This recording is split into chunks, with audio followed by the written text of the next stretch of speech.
pleasure to welcome you all to this conference, Learning from the Past, Engaging for the Future.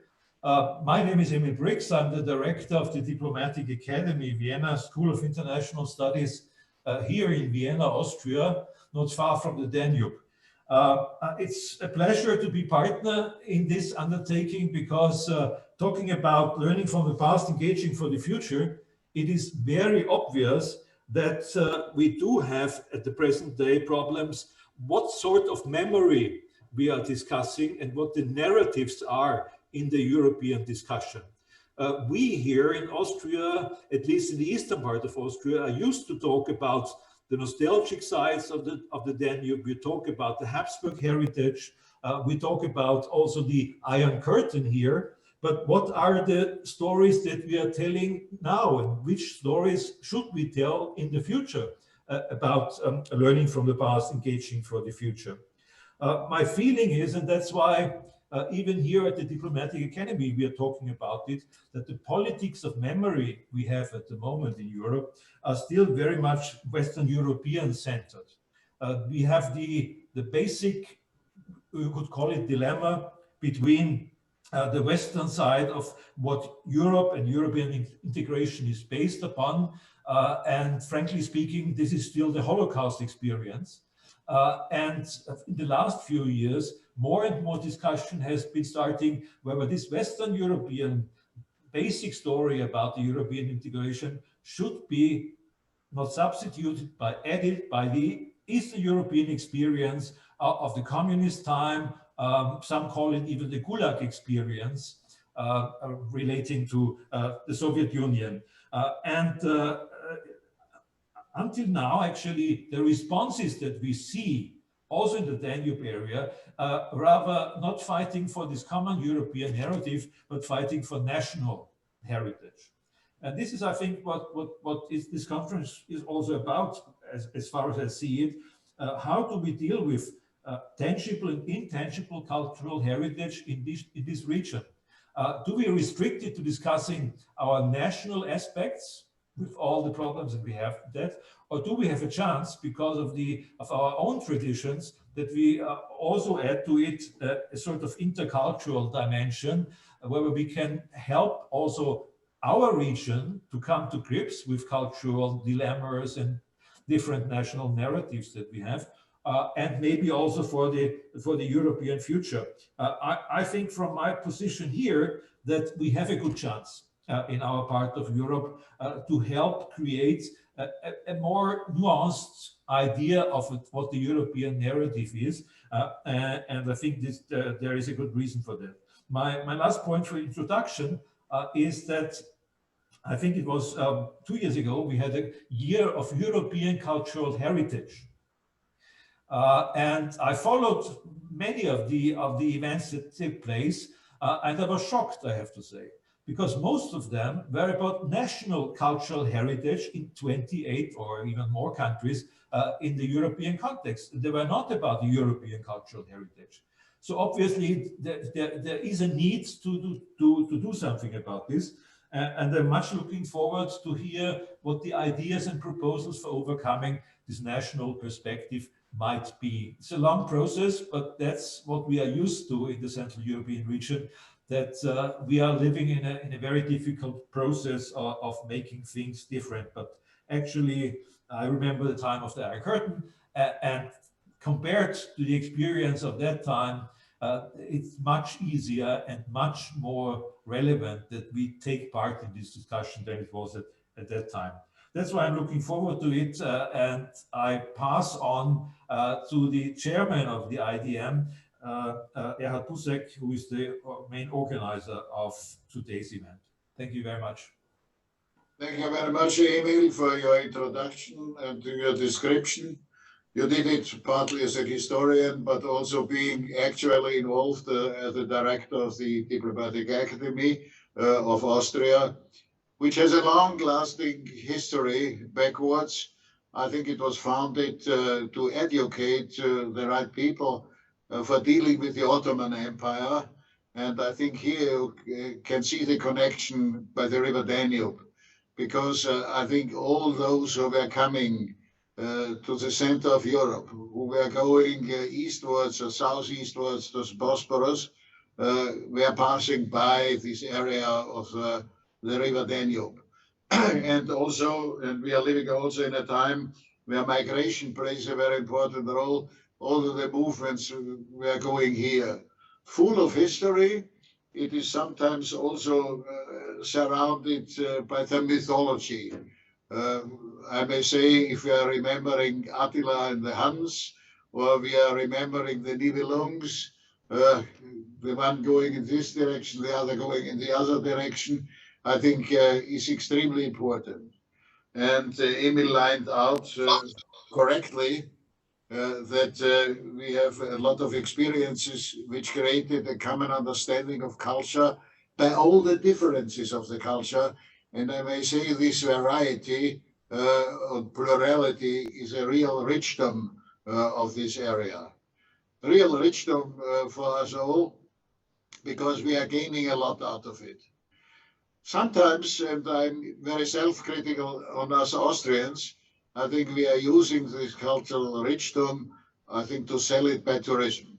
For the moment, stopped by COVID, but I think we are earning a lot of money.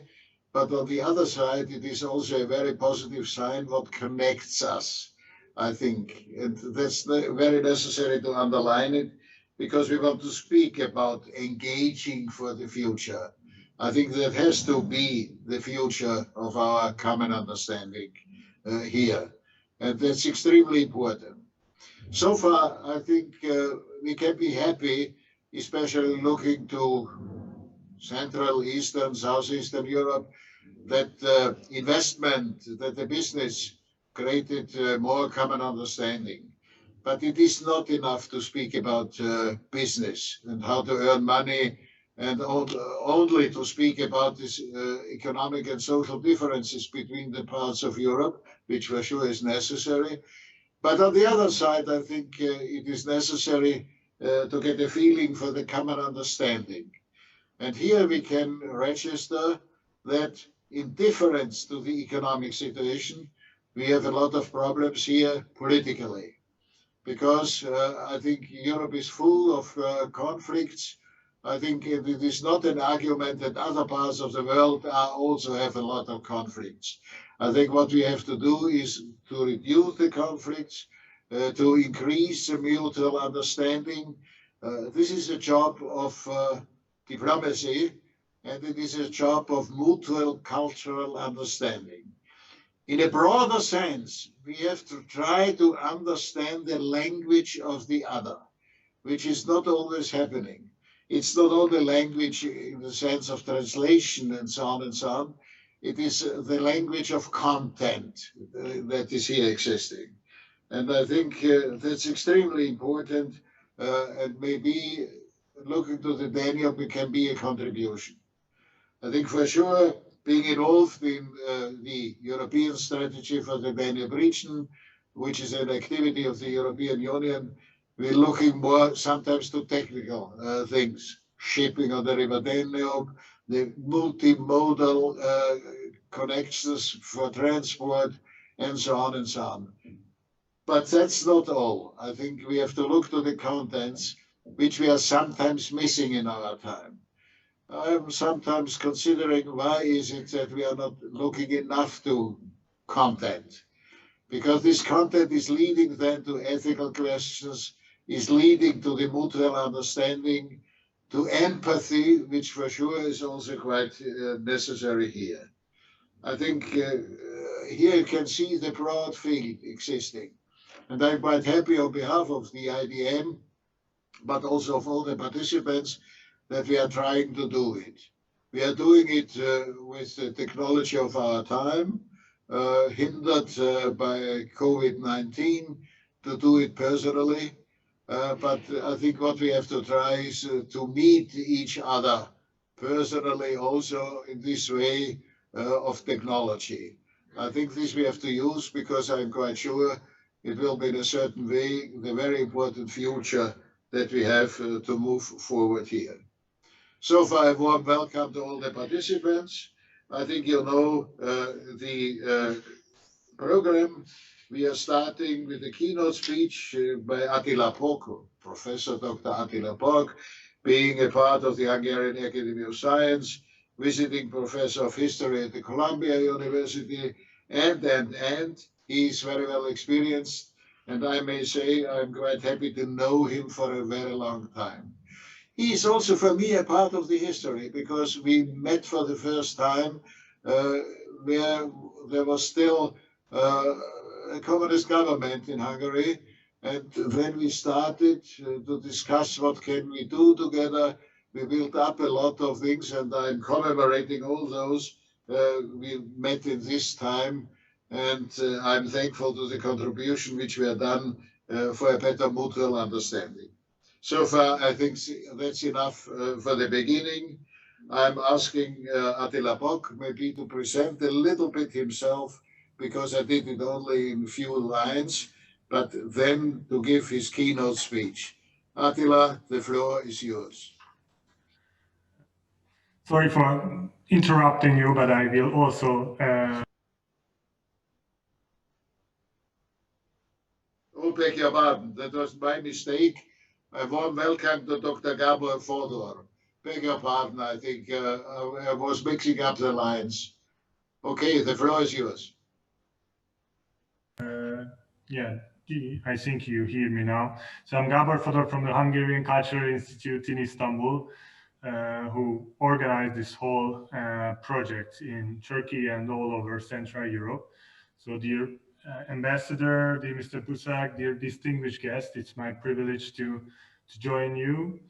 And I will give some information relating this project as it hasn't been told. The core purpose and outcomes of this project was to establish a dialogue and mutual understanding between Turkey and the EU members of the Danube region through culture, art, and science, and to create various opportunities to meet, work together, and hence to make cooperation for further projects and related activities, so that the artists and professionals from art, literature, and culture institutions in Turkey and their counterpart in the Danube countries of the EU. Through the action plan of the activities, a large and well-achieved amount of knowledge of the traditional and contemporary connections were established and disseminated among the group members of the project. So in numbers, it means that throughout the project period until now, and hopefully it will rise today, more than 150 artists, performers, and writers has been involved. 4 artist residencies has been organized, 15 short movies and documentaries, 2 book publications, and 5 exhibitions has been shot, published, and curated. 50 cultural organizations took part in the realization of the event that happened in 7 different countries, with more than 100,000 participants. The outreach of all communication activities of this project is until now as high as 2 million people.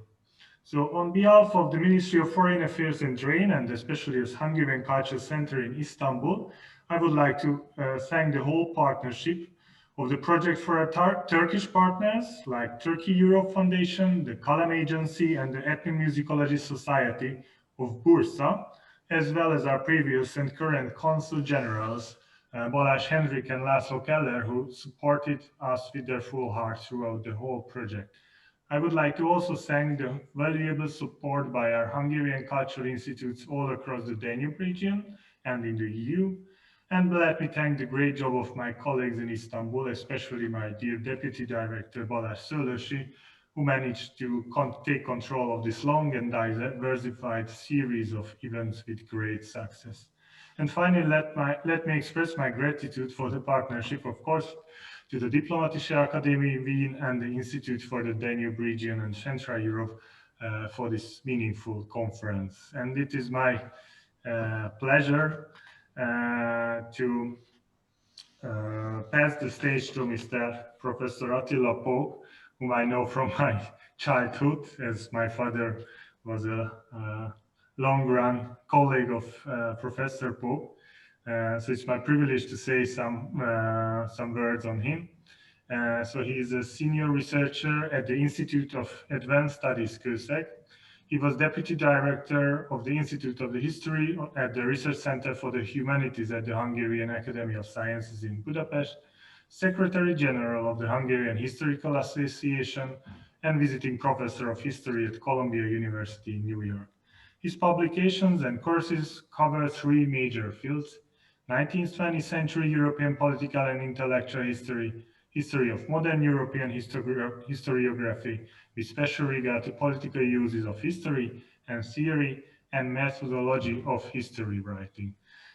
His works in English includes like Selected Bibliography of Modern Historiography, The Politics of Hatred in the Middle of Europe, The Hungarian Holocaust After 50 Years, The Oxford History of Historical Writing, Remembering and Forgetting Communism in Hungary, Studies on Collective Memory, and Memory Politics in Context. So, Mr. Professor Attila Pok, the floor is yours, and thank you very much for the opportunity. Thank you very much for the kind words. It's really a special honor and pleasure to be with friends in this project. I am just trying to share my PowerPoint with you. I hope it will work before I continue. Okay, thank you very much. So it's really a special occasion because I have known as Professor Busek for about 30 years or so, and we participated in the creation of a new institute in Budapest, Europe Institute, and in my quality also as Deputy Director of the Historical Institute, and also now in Kőszeg, we are really trying to do a lot to encourage various forms of European cooperation. And this takes me to the actual topic of my presentation. When I got the honoring invitation, I was thinking what to speak about. And I think much has been said about the Danube in this context, also in the context of this project, but perhaps a little bit less about the Elbe. And I thought that these two rivers might be a good framework for to discuss some aspects of the Central European symbolic geography. Now, my approach is that of a Kőszeg approach, because there is a most Professor Brix and Busek, and I think Gábor might also know this institute.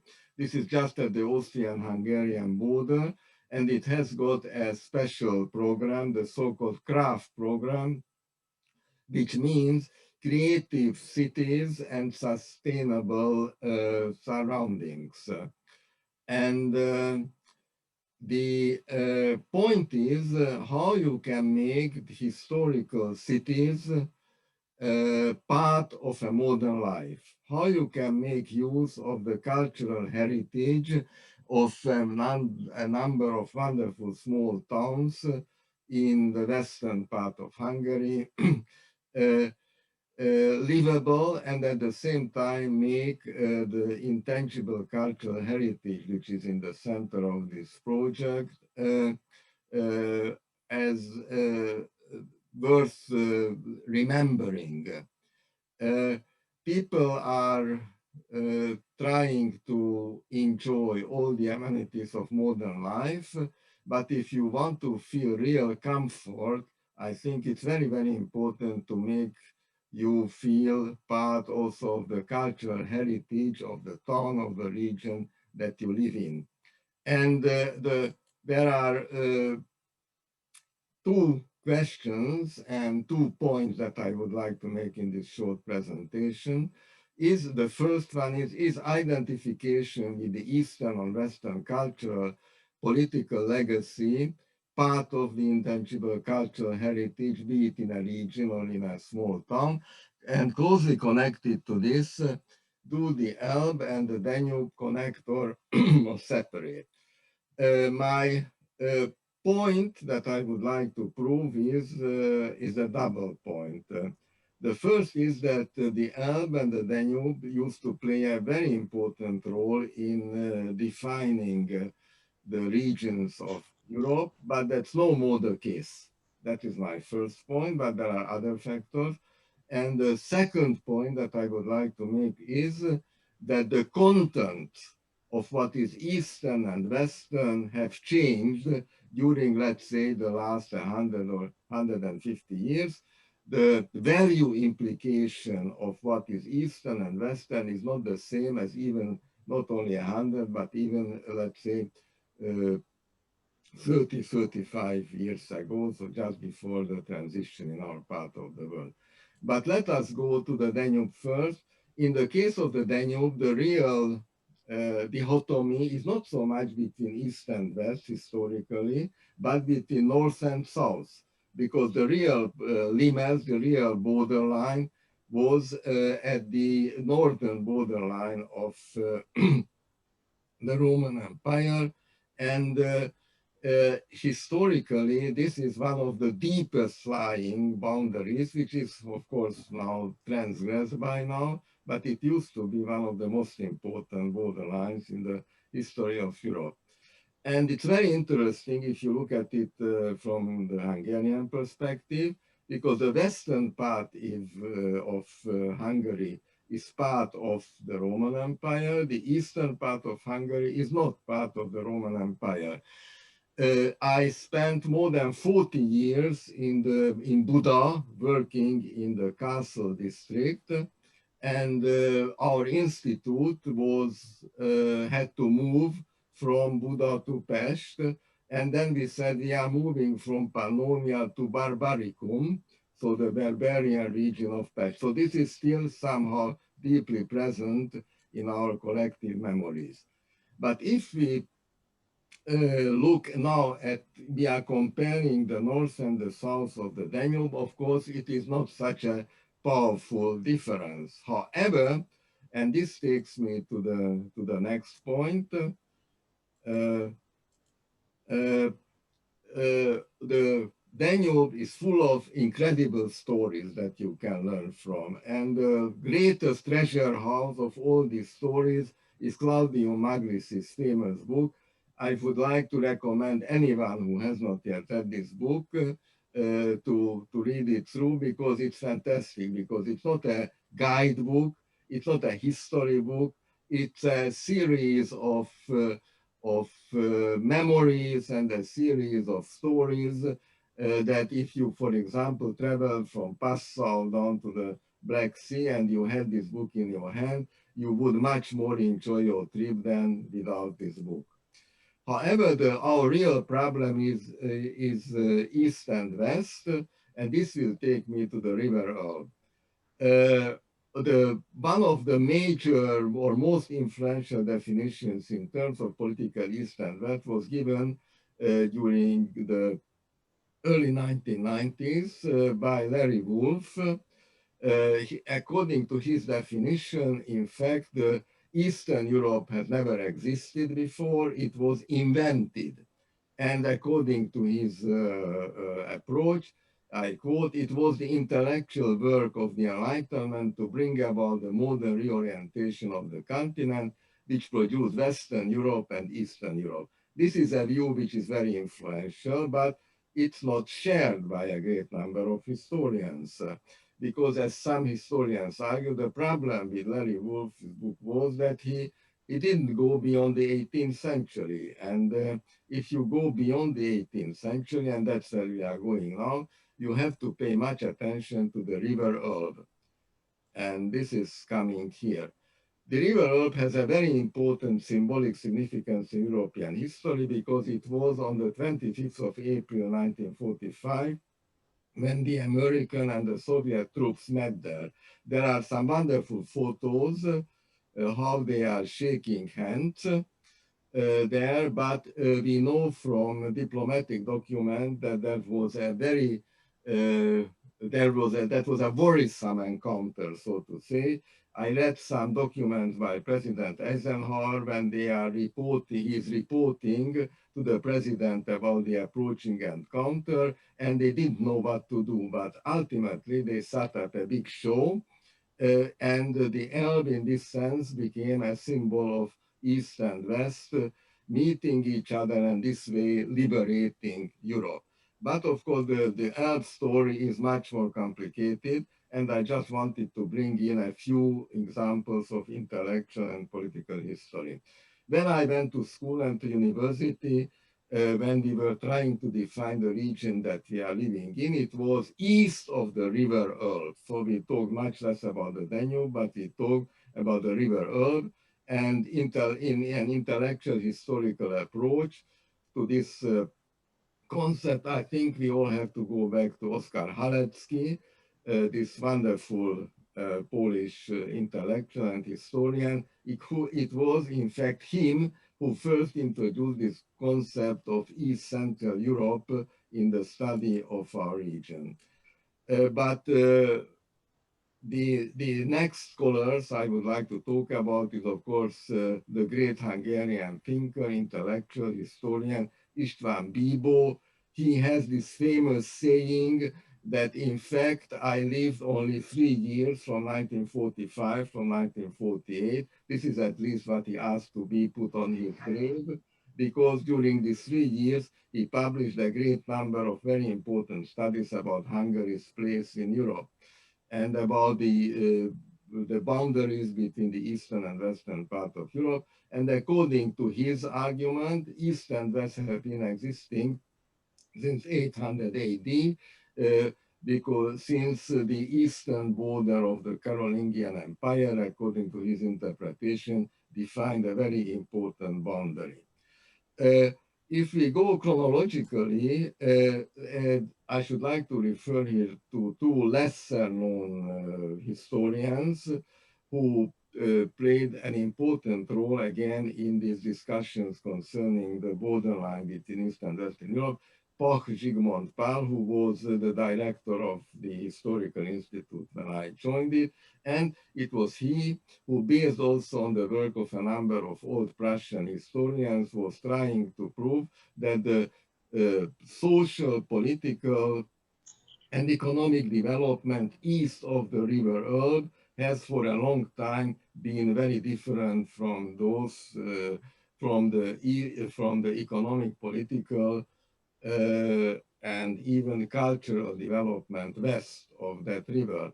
So he generally, and of course a number of other historians, pointed out to the so-called Prussian way of agricultural development, second serfdom, and atatism east of the river Elbe. So this was the intellectual framework in which I was educated when I was young.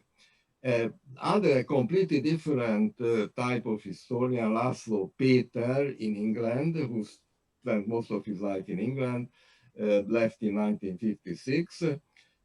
Although he was far from being a Marxist, he basically accepted the point that Europe should be divided into two, because the concept of Central Europe that we are coming to, as presented by Hanus, was very strange, non-acceptable to him, because he was arguing that Central Europe is just an intellectual game, and for the elite of in the central part of Europe, but it doesn't have deeper going social economic roots. Hanus, his book about the 3 historical regions of Europe, has made a great impact concerning the boundaries, but it is frequently forgotten that Hanus introduces the concept of Central Europe. He defines Central Europe as part of the West. So he still sees a very important borderline between the East and the West. And of course, the political message of this book was, which has been translated into English, French, and a number of other languages, is that the countries of the Soviet bloc, and especially Hungary is culturally not part of the East, but even if it cannot temporarily, this is the result of the 1980s, it is culturally part of a different sub-region. Maybe it's not fully West, but closer to the West than to the East. There I had the honor and pleasure to attend a number of meetings when Jelena and Peter Hanus and other outstanding historians were discussing the concept of Central Europe and the boundaries of between these two parts. And Hanus Peter had a very interesting conceptual contribution to the discussion, because he said, well, I accept that talking about Central Europe is a kind of a nostalgia, talking about the Habsburg monarchy kind of a nostalgia, but we have to make a substantial difference between conservative and creative nostalgias. And I think this is a very, very important point of view. So maybe you cannot define all the deeper going social, economic, political rules, but imagination does play an extremely important role in shaping the minds of creative intellectuals. And now I come to the present or more recent times. I am referring now to a young colleague of mine, but of course he doesn't stand alone, who doesn't care so much about East and West and Central Europe, but the conceptual framework when talking about the various parts of Europe and region is for him and a number of scholars entangled histories, multiple modernities, where geographic, political geographic, even symbolic geographic definition of the boundaries of Europe is difficult to, or nearly impossible, as they argue, define. And this takes me to the conclusion that is trying to prove the thesis, the point that I made at the beginning. So I think that East and West and Central are still important in the intangible heritage, also in my town Kőszeg, in the minds of the people living there, but there are two very important differences. The Elbe and the Danube lost their role in clearly defining regions, and the other, perhaps the more important conclusion is that as far as the value implications and East and West are concerned, a substantial difference can be observed, because for many, many, many years, West stood higher in the hierarchy of values, political, cultural, and West and occasionally Central seem to be occupying a lower position in this hierarchy, a kind of a subordinate position. Now, if we are trying to understand also what is going on in the European Union and political discussions in Europe, the emancipation of this part of Europe, as it also presented in Professor Busek's and Brix' book, is a very important element in defining the minds of creative intellectuals in Europe in general and in our part of Europe in particular. So thank you very much for your attention. Many thanks, Attila, for your contribution, for the definition, giving an overview. I think I only want to add something which is in the German language and by historian also a subject of discussion. We have for a very long time a discussion, what are we using for Mitteleuropa? Are we using Central Europe or Mitteleuropa? I think there was by the Austrian Foreign Service a decision we should name it Central Europe, Central Europa, because out of these ideas around the First World War, description of Mitteleuropa as a consequence out of the war strategy of the German Empire was here really created. It's also a kind of a division of perception here existing on the side. You are happy with the Hungarian language to say Közép Európa or Strední Európa in Czech language and so on and so on. Less difficulties, I may say. Okay, many thanks, Attila. You are staying on board. Yes. We are continuing. now with the first panel discussion under the title Following the Traces of Collective Musée Imaginaire from the Danube Waves to the Black Sea region. A warm welcome to the participants. University Professor Dr. Christian Hanus. He is the head of the Department for Building and Environment at the Faculty of Education, Arts and Architecture at the Danube University. I think here, speaking about the Danube University is on board.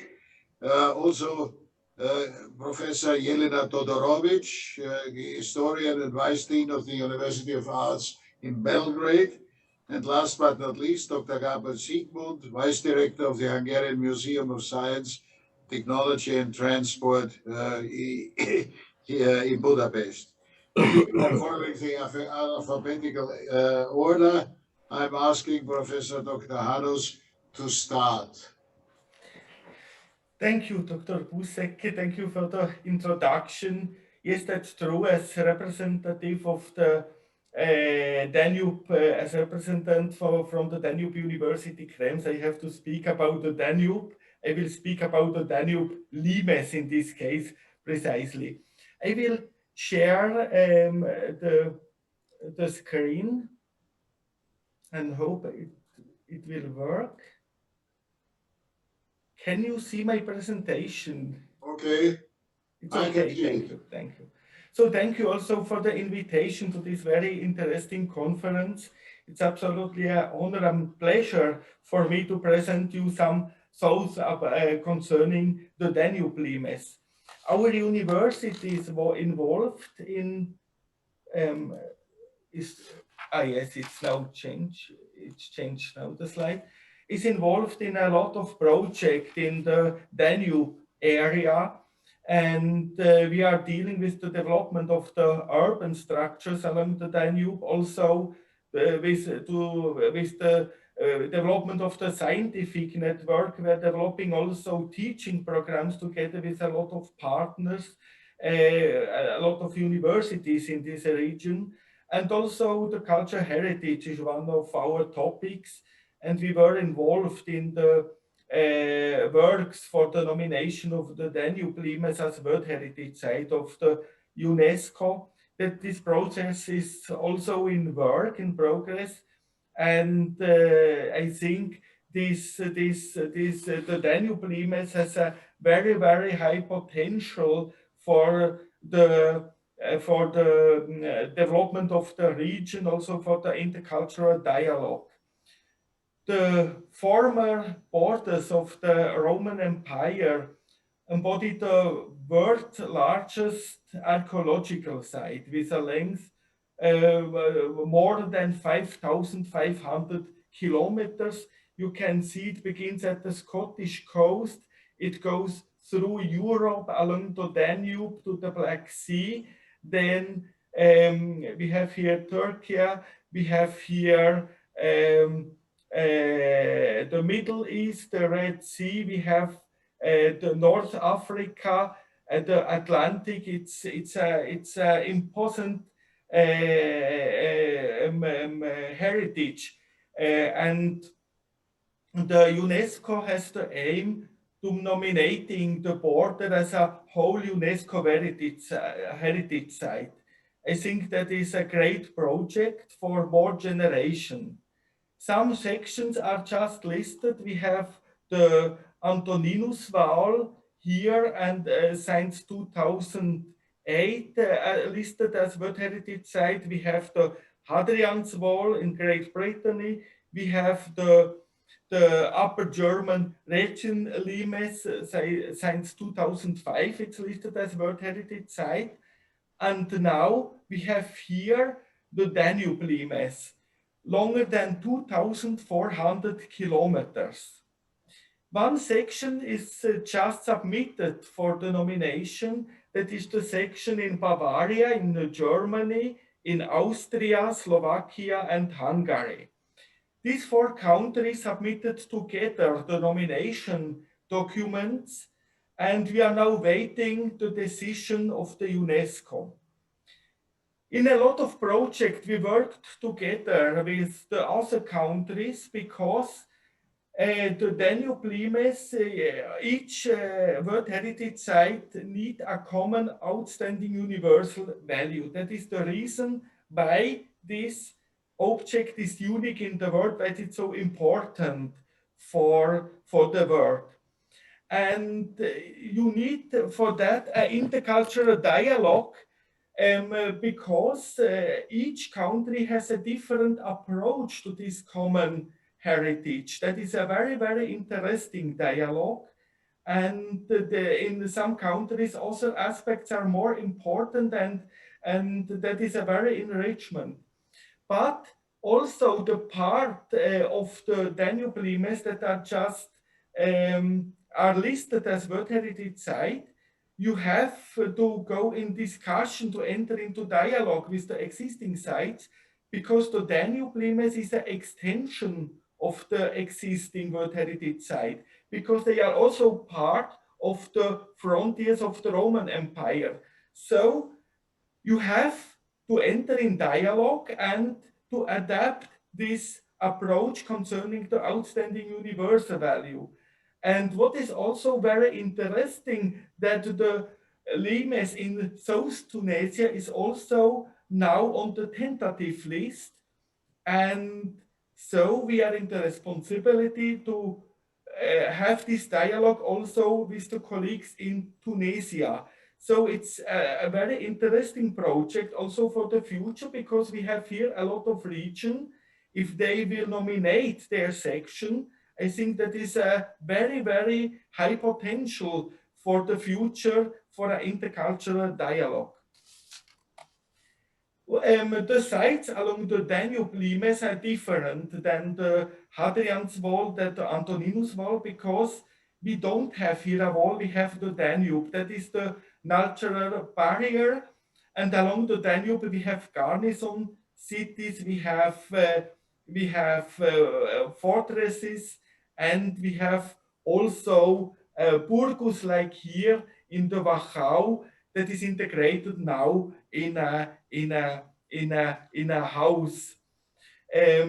What is a very high challenge for these sites? We have also sites like Asturias, Zwentendorf in German.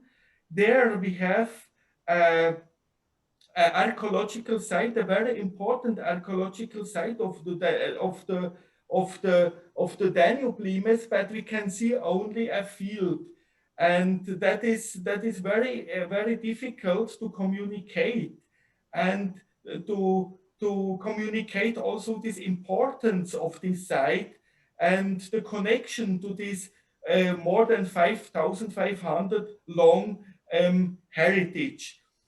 And so we have a lot of challenges concerning the nomination.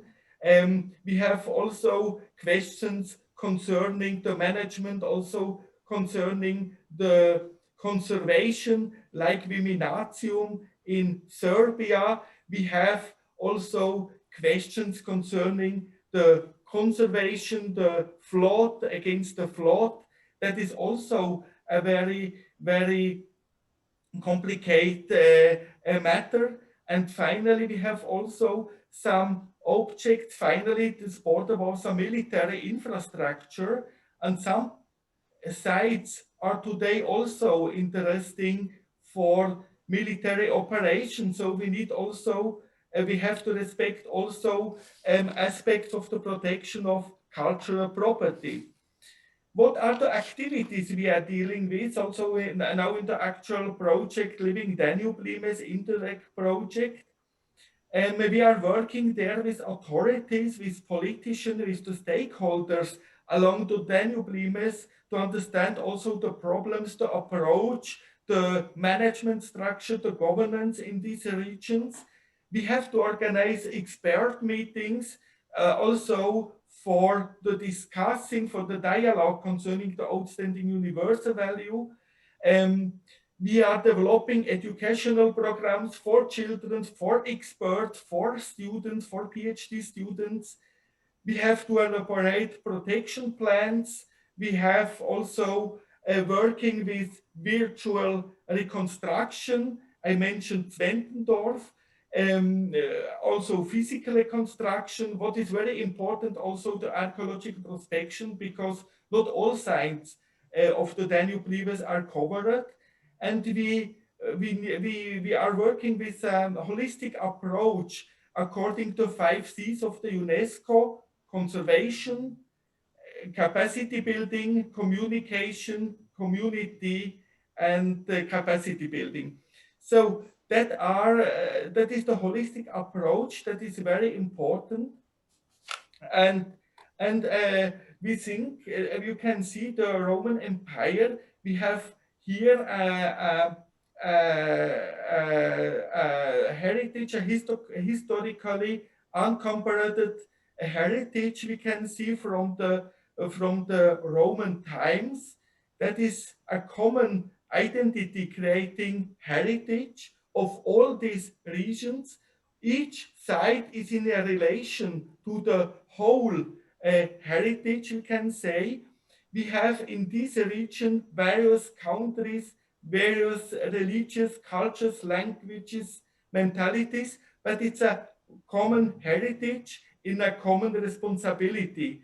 And I think if we can convince all these stakeholders in this direction about these facts, I think we have here a very, very nice work to do for the next generations. Thank you. Thank you very much, Professor Hanus, for your description. Also the approach concerning Roman Empire and Mediterranean Sea. But I think in your area, if I'm considering Dürnstein and King Richard the Lion-Hearted, you have a lot of traces of history also along the River Danube. Many thanks. And now I'm asking Professor Jelena Todorovic, I think, to take the floor. A warm welcome. Again, I may say, Professor and Vice Dean at the University of Transport, Budapest. Thank you, everyone. Thank you, Dr. Busek, for the nice introduction. Thank you, all the colleagues at IDM, for really making this conference possible, especially in these uncertain times. Well, my point today will be to take you further into the past, into the Baroque period, where we're going to discuss the concept of fluidity, which is very much also present in our everyday life, in our present state, but also we have to be aware how much it figured and how much it also defined one epoch far away from ours. Often our present world is described as pronouncedly fluid. We live in the time of fluid geographies, of fluid movements recently enhanced by great migrations, as Dr. Busek very well pointed out, and our sense of belonging and of self is often seen as fluid. I'll now try to share my screen.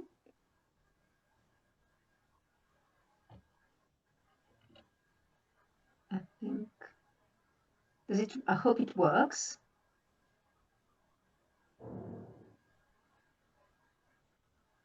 No? I'm sorry, this is really technical. Yes, I think it's coming to life.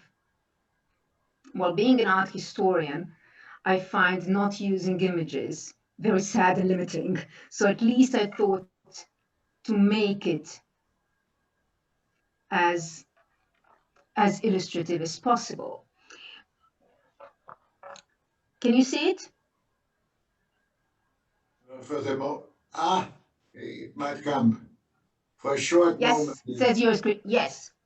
Now. So I actually thought about this very short presentation that I give you a general framework, how the Baroque fluidity functions and how it is close to our own age, and later for the discussion to use some more concrete examples. This fluid quality befits the novel contemporary perceptions of time as well as space that we have, denoting an unpredictable world that is forever changing its shape like the water itself.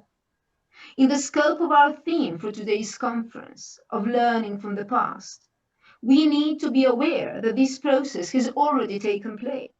There was a fluid world long before ours. It possessed equally flowing boundaries of time and space, while the notions of the presence and of the self were pronouncedly fluid. Just as there is nothing new under the sun, there is nothing stable, perpetual, nor permanent, because everything has a continuous mutability, wrote Baroque writer Rodrigo Caro when describing his own 17th century world. He depicted the universe rather close to the one we inhabit, and the man that occupied it was disconcertingly similar to ourselves. The Baroque man was, in many respects, our unforeseen predecessor, regardless of the fact that the man of the Renaissance was so habitually perceived as the first truly modern individual. It was the man of the Baroque that was our most fitting ancestor. His age, not unlike ours, was one of crisis, paradox, and disquiet. It was a world of migrations, great and small. It was also the period in which such fundamental issues as the notion of time, of space, and of the belonging were thoroughly re-examined. It was in the Baroque that the man was unmoored from fixed convictions of faith, land, and existence, and became a floating subject in a polycentric, ever-fluid world. Like style itself, the man became decentralized, forever ambulating through the peripheries with no center. Inevitably, the flowing world of the Baroque generated an equally fluid style. It was the unique style in the history of art that possessed a profound sense of mutability, manifested as a remarkable ability for adaptation, alteration, and change. This quality transformed the originally purely European culture in the first global phenomenon. It was the first time in European history that one style became so omnipresent, not only in the Old, but also in the New World and the Far East. Wherever the Jesuit missionaries arrived and where colleges were founded, there arrived also the Baroque visual idiom and the Baroque notion of the world and the man's place in it.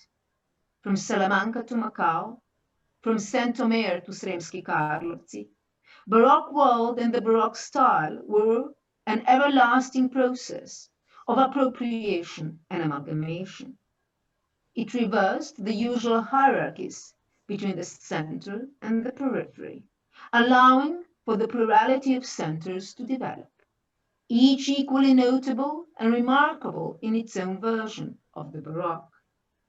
This was a singular moment in European history that borderline cultural phenomena, like Orthodox or English Baroque, generated some of the remarkably unique works of art that were equal in their importance to those created in European capitals. Consequently, it was a glorified, perpetual work in progress that embraced plurality and diversity unprecedented in the preceding periods. Consequently, it could be said that the Baroque world was truly a flowing one, a realm of slippery presences in constant flux. It was a deeply shifting world, and this absence of solidity and certainty would come to define both the macro and the microcosms of this inconstant age.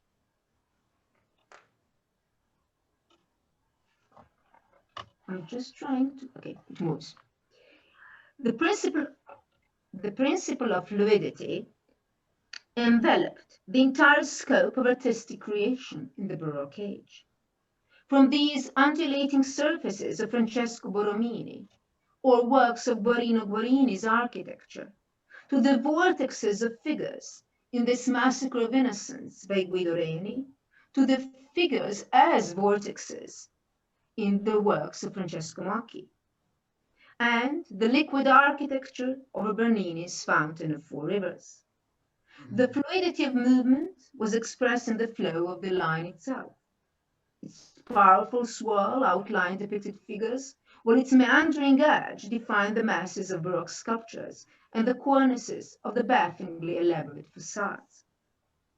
Baroque man comprehended that fluidity was at the very core of our existence, that our being was as fluid and as transient as all those wisps of smoke, mists, shadows, and flames that flicker in the unrelenting wind in the 17th century poetry.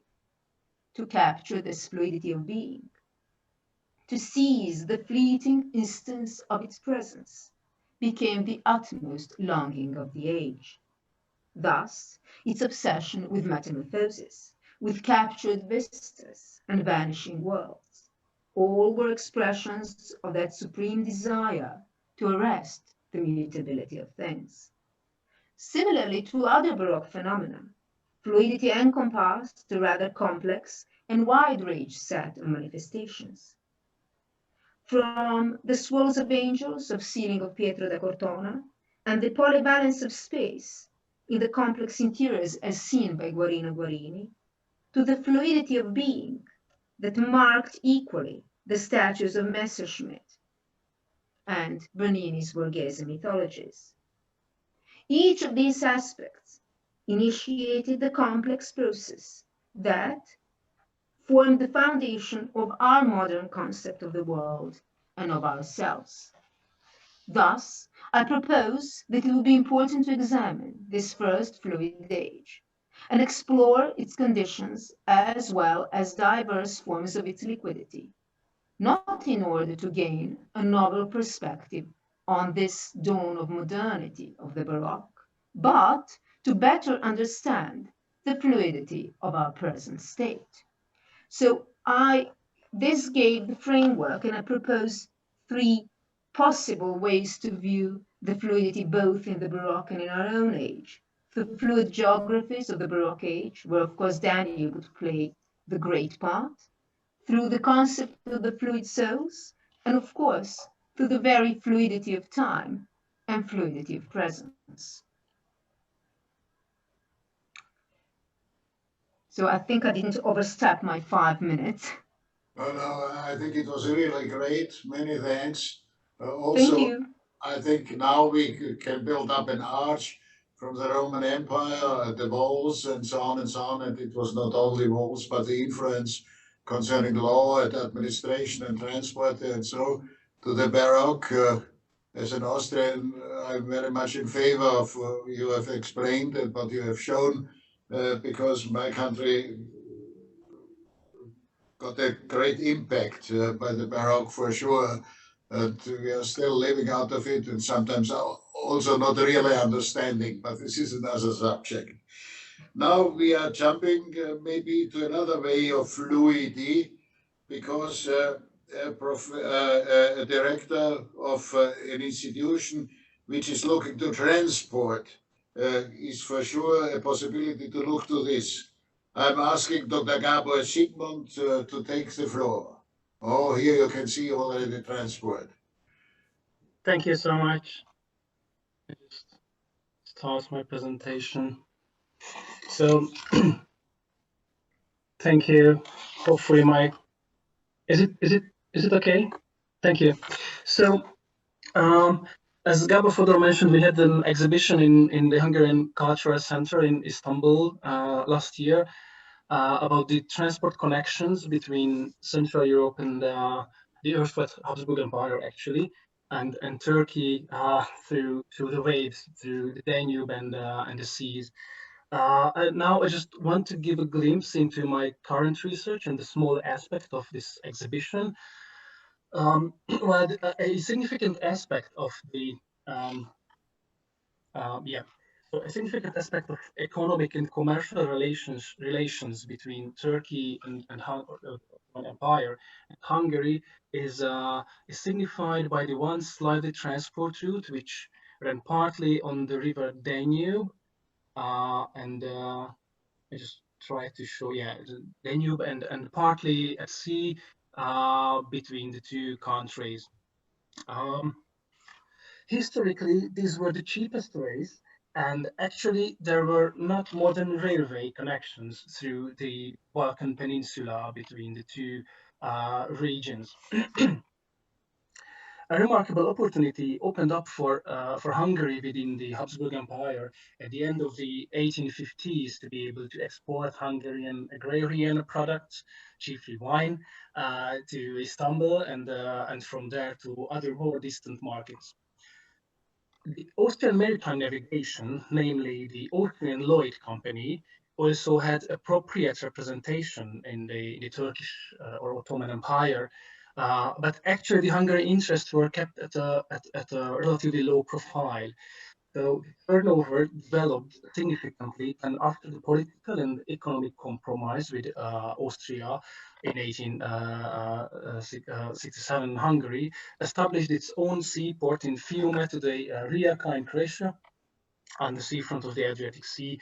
The Hungarian Adria Steamship Company was required to launch passenger service between the Danube Delta and Istanbul.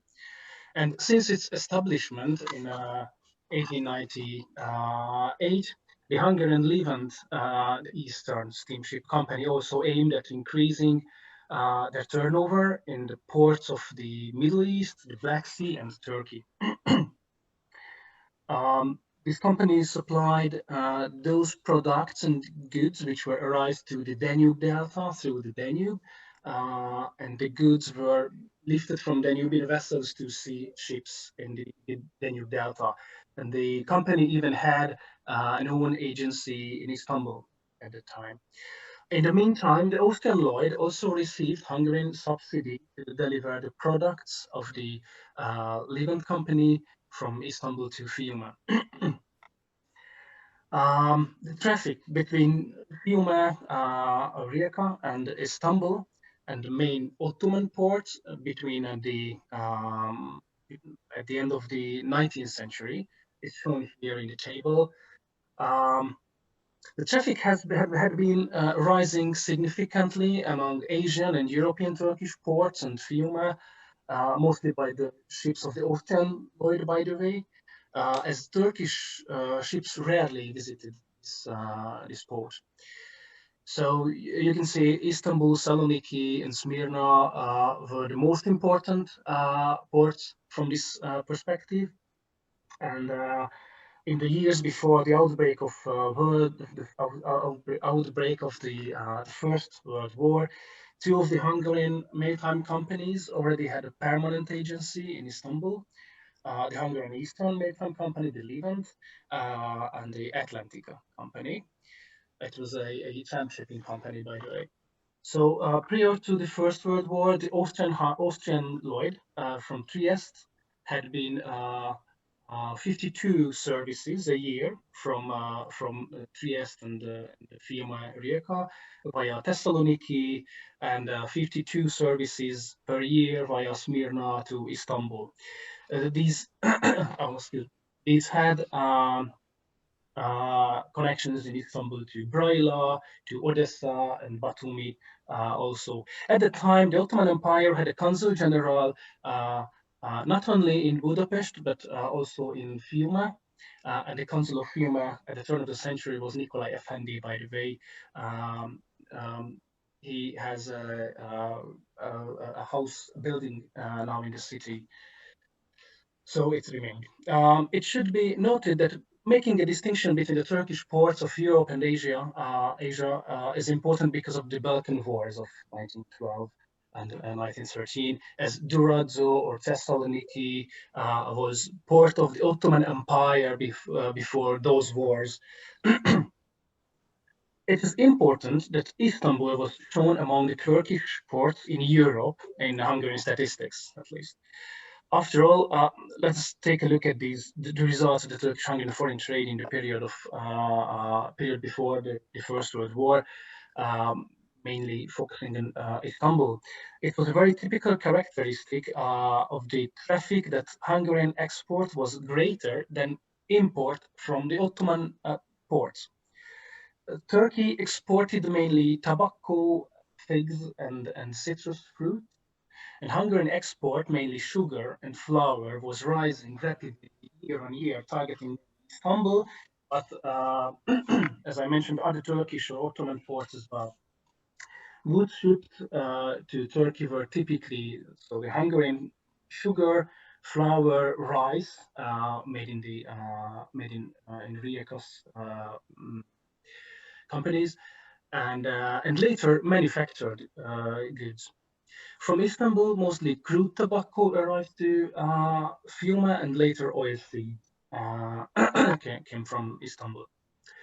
In 1913, in terms of ship traffic of Fiume, export value of Turkey was the fourth largest after British, Austrian, and Italian ports. So accordingly, in 1913, the total volume of 34 million in Turkish-Hungarian foreign trade by sea through this seaport and Fiume Rijeka alone amounted to about 2012 million crowns. So most of the foreign trade was concluded by sea, thanks to mainly the Austrian Lloyd Company from Trieste, and the smaller Hungarian or sometimes Italian steamship companies before the First World War. And when it comes to the heritage and even today's connections between Central Europe and Turkey, Danube and the Central European seaports played a significant role shaping economic connections between Central European agriculture and industry and the Turkish markets. So all in all, in the field of transportation, as far as I'm concerned, I do believe, in the field of transportation, we had a significant common heritage in this region in Central Europe and even with Turkey. And hopefully, we will have a flourishing future also again due to the transportation and thanks to the transport connections via Danube and the seaports, and hopefully today through railways and routes. So, yeah, as we emphasized in this conference, just learning from the past and engaging for the future. So, hopefully, transportations will play a key role building these connections and building this heritage the next years again. So, well, thank you for your attention. This was my very brief outline in 5 or 7 minutes about these kind of transport connections between Central Europe and Turkey, focusing before the First World War period. Thank you again. Thank you very much, Director Dr. Zsigmond. I think it was a very valuable contribution because in one of my jobs I'm very much engaged, I think, to work on infrastructure concerning Southeast Europe and also leading to the direction of Istanbul, Black Sea area and eastern part of the Mediterranean Sea. I think we are discussing a lot of better connections as we have now. Maybe it was before the First World War in a certain way better than it is now. But it's not a question of comparison. It is a question of effectivity, which we have to do for the future in the connection of these areas. So I think the first panel, the opening statements from the participants are now at an end. And as far as I'm looking to the program, we have now a discussion between the participants of this panel. Here I may ask to start a little bit. We have the title, the very nice expression of Musée Imaginaire. I think it's a question to all of the participants. The last one has a better chance to answer. Musée Imaginaire means not a reality, but what is a reality from the things you referred to, and where can we create more reality? Not imaginations, but also concrete steps. Whom can I ask to take the floor as the first?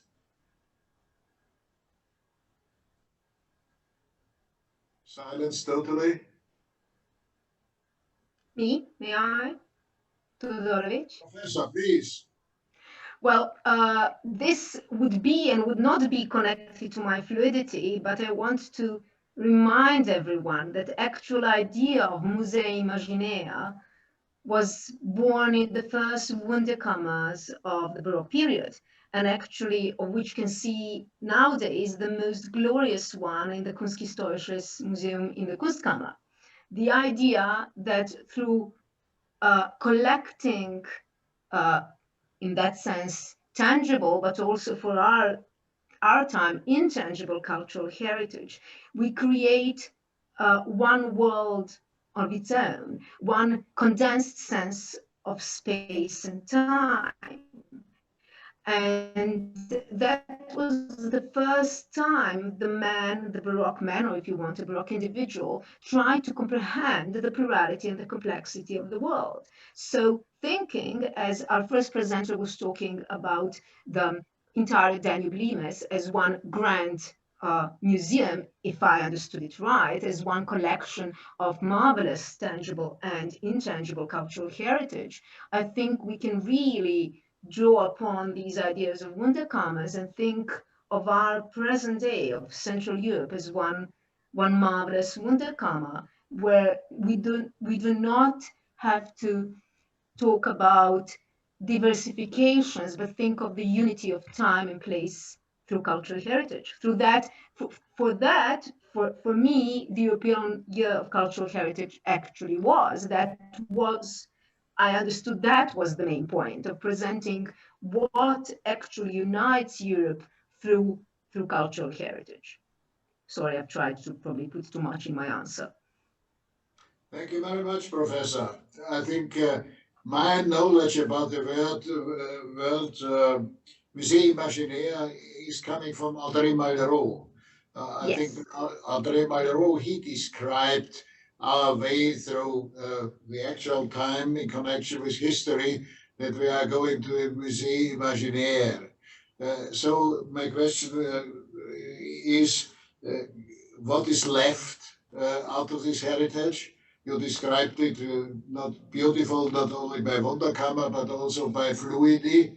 I think that was extremely valuable, a contribution. But in other direction, I think what is also left, or what can be revitalized. Any other? What about the man on our panel? Hello. About transport and all the possibilities, for example, Mr. Director Zsigmond.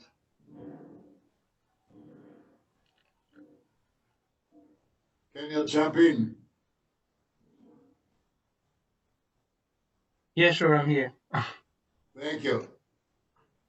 I think I repeat my question. I think you described a lot out of history, I think coming until the First World War, but in which direction is transport as a way of connection, moving out of this experience of the past, coming to a future?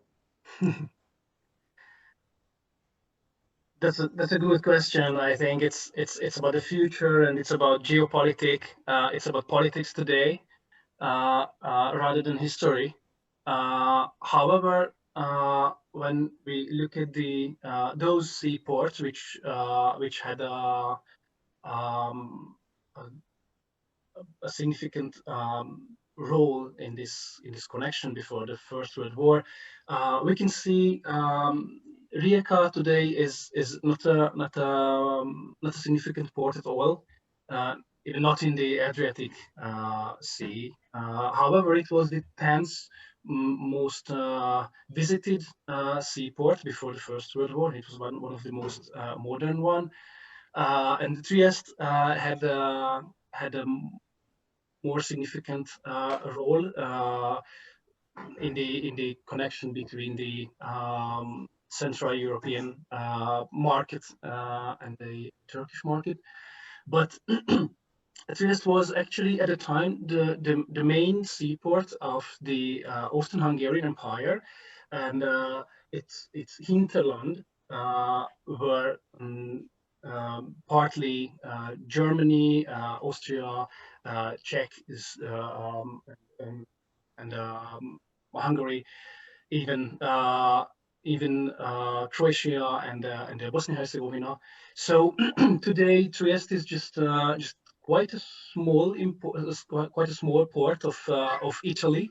So it hasn't so important play today's export import than at that time. So well, I think it can be a good solution to thinking on the Danube, because this is the sixth, 10th corridor of the European Union, and as we can see from the past, Danube had a significant role between the connection. I mean, the connection between Central Europe and the Turkish market. But of course, it was partly. I mean, the export import was partly through the waves of the Danube and partly on the Black Sea. So as I said earlier, I tend to think today this is rather a political and a geopolitical issue, but of course we can learn something from the past, and I do believe the key factor today is the European Union and the Danube, not the erstwhile Austrian-Hungarian ports on the Adriatic Sea. This is what I believe in this field. Thank you very much. I think because it's leading directly to the current situation and also to the future, what we have to do. You are totally right. I think the citizen of Trieste decided in the year 1300, long time ago, to become a part of the Habsburg Empire. I think it was not enthusiasm for the Habsburgs. I think it was out of economic reasons, because you mentioned the famous expression hinterland. It was the hinterland for Trieste, and so Trieste grew up. And I think now, partly, I think the Trieste is not really very vivid. I think you can see a lot of buildings which are empty and so on, which is quite bad. Maybe we didn't manage it in the right way, because copper is now a competitor of Trieste, being sometimes more effective. Also, the railway connections from copper are better than from Trieste. It's also, here you can see the actual situation here. And I'm asking very often Austrian and German entrepreneurs why are not using Trieste.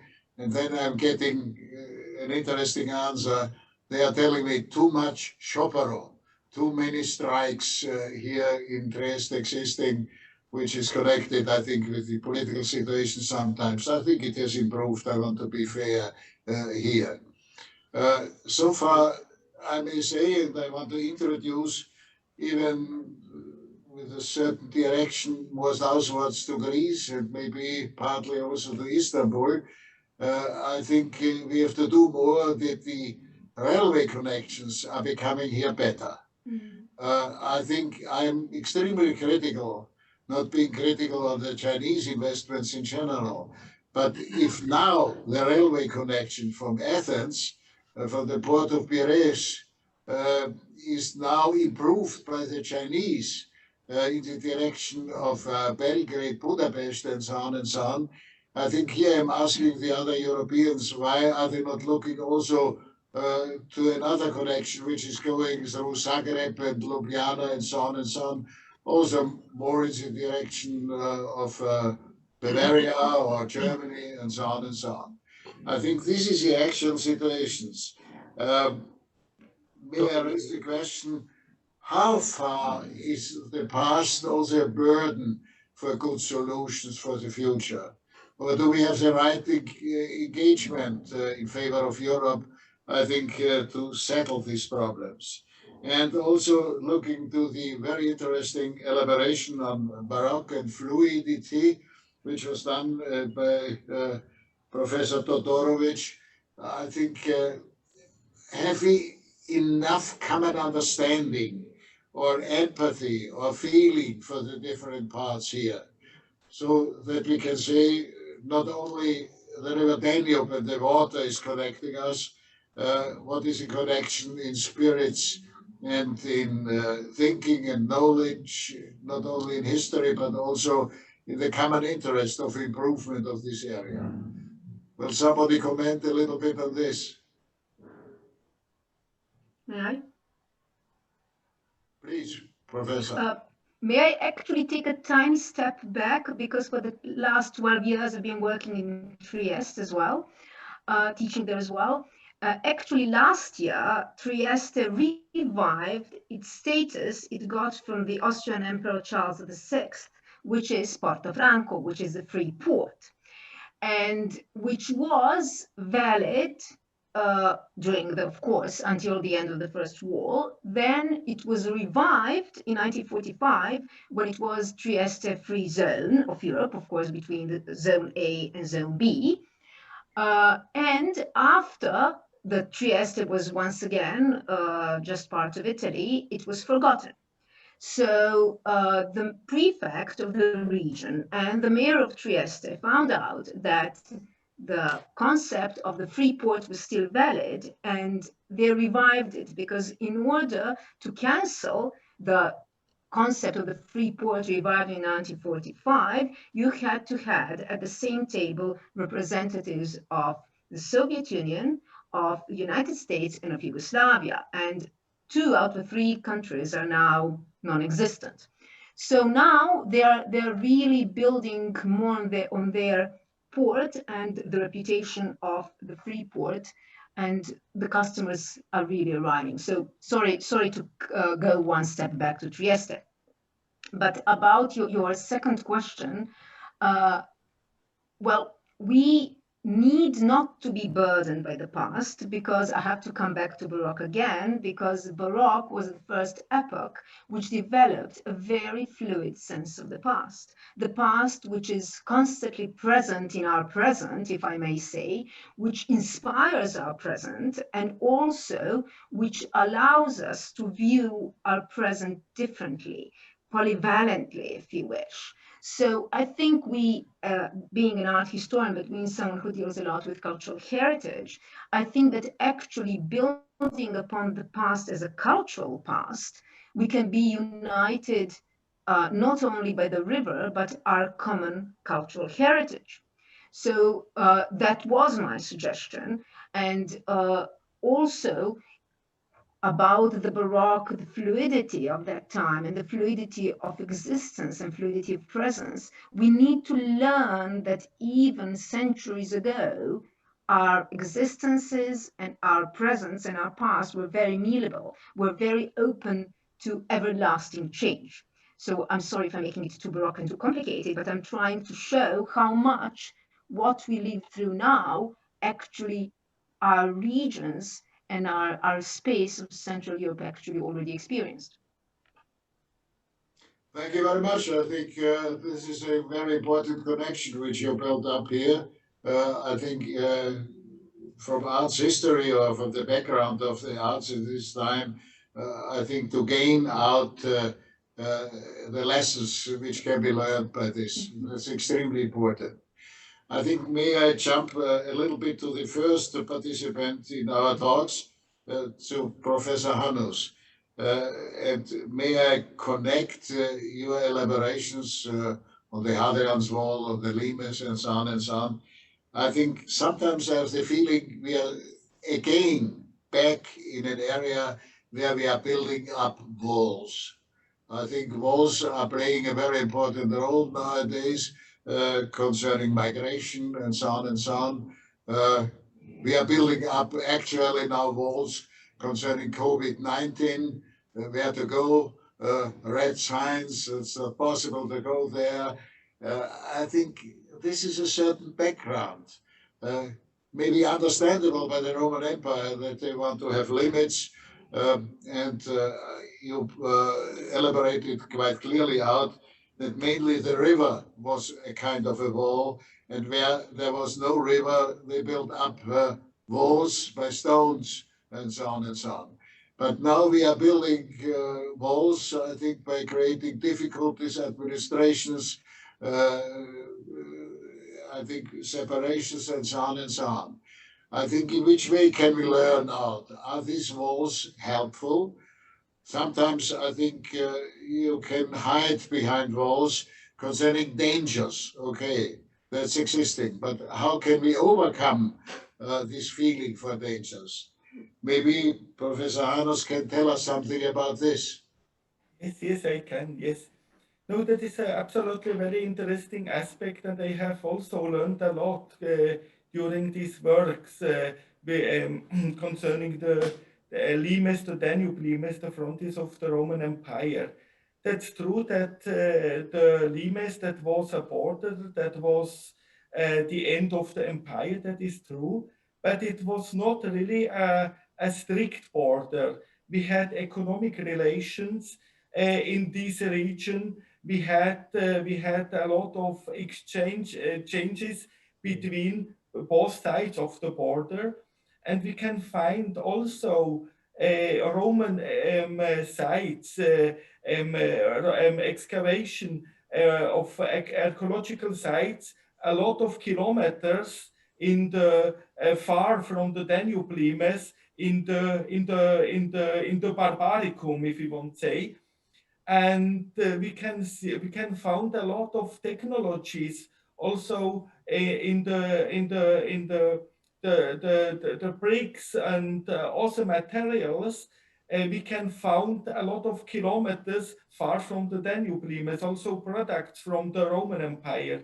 So we had a lot of also cultural exchange and economical exchange in this time, that we know that today, that is true. And also for me, what very interesting in this program, the approach from the Musée Imaginaire to the Danube Limes, I have never thought about the Musée Imaginaire concerning the Danube Limes, but finally that is a fantastical approach, because yes, we have a lot of very representative site where is concentrated the history of the Limes, like Carnuntum, Gerulata, Viminatum, and other sites. But finally, we have a lot of sites of the Limes, nobody knows it. And each monument, what is the theoretical definition of a monument? It is an object for a former time.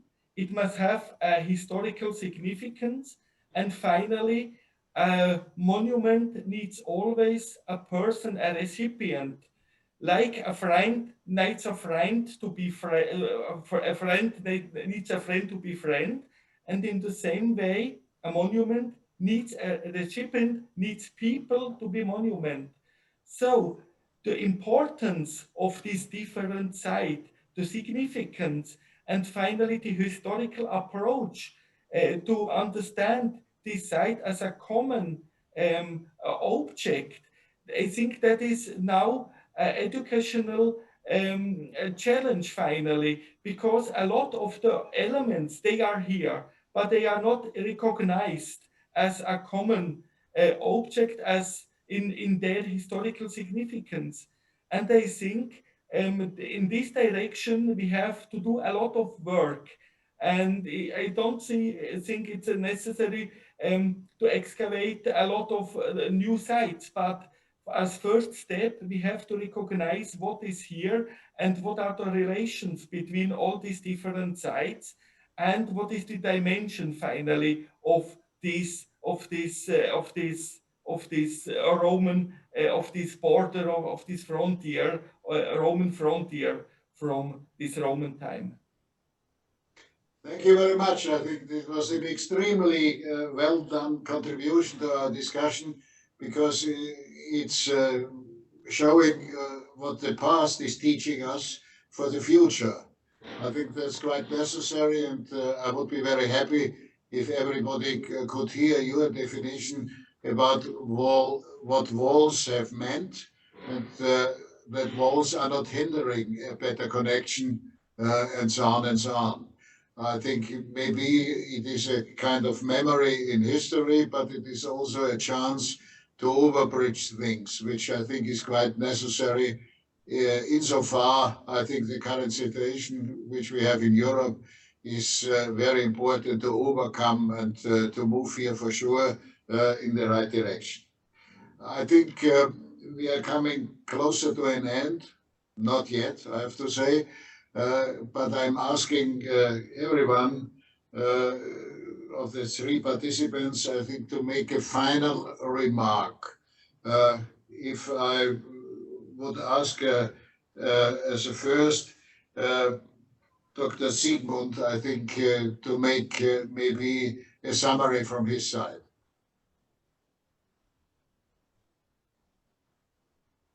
Dr. Zsigmond, can you hear me? Yeah. So a summary about this section. Well, I think it's not an easy, because we have heard a lot about the art and science, and even transport history, which is always a small topic in such a conferences. So I think we had a good chance to talk about Central Europe. What does it mean? What is the message of Central Europe today? Actually, I do believe it was one of the main aspects of this section for me, at least for me.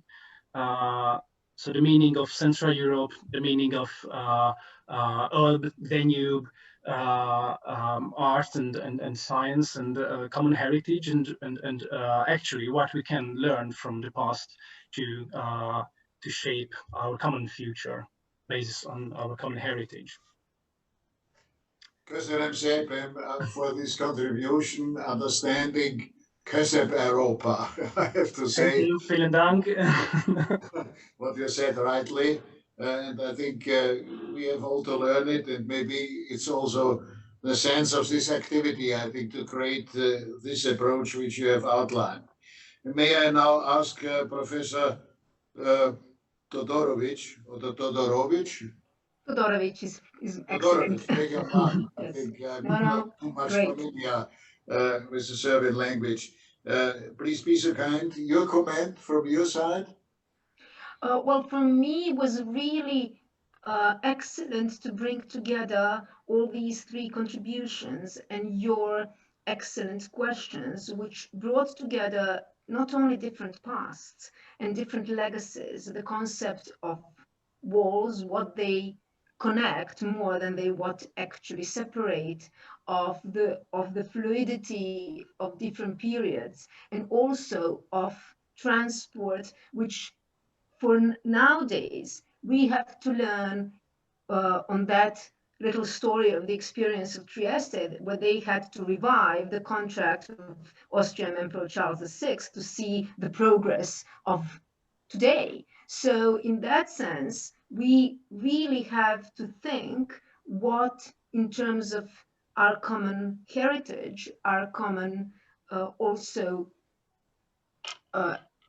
excellence in terms of history, and as Professor Hanus said very well, what connects different Danube universities, or different Danube archaeological sites, or different museums, different regions, actually to draw upon much more the arts, to create both Malraux, Musée Imaginaire, and Baroque's Musée Imaginaire, which was the Wunderkammer, to really think of our common past and of our common culture as one amazing Central European Wunderkammer.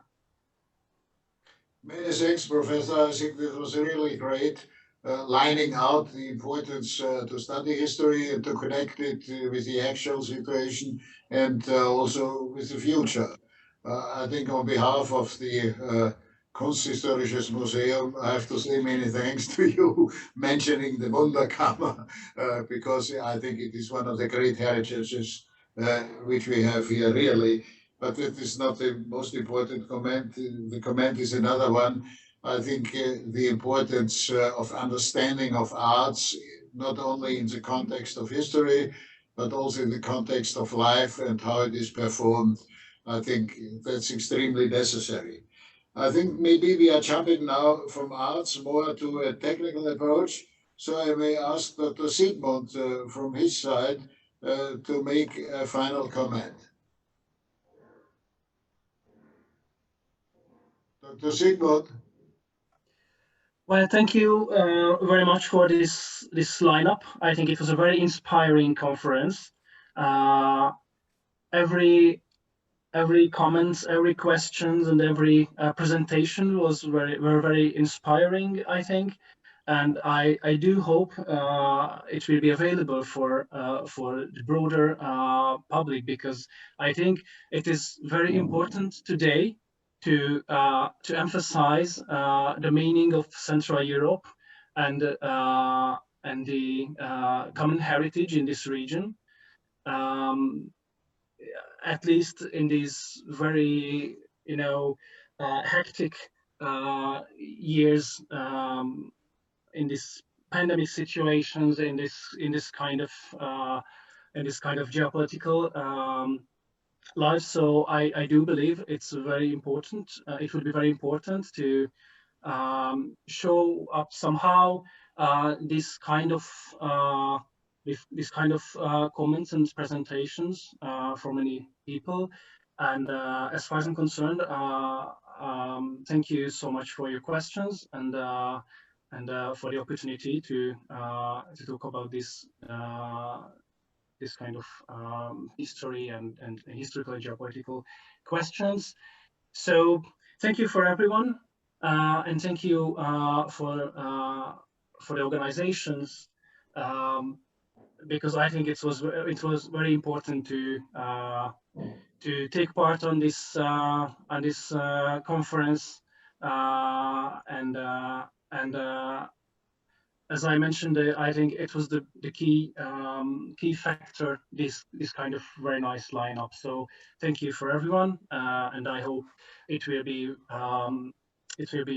flourishing in the good conference. I think we had a chance to learn from the past, and I do believe we can think more about our common heritage and our common future next time.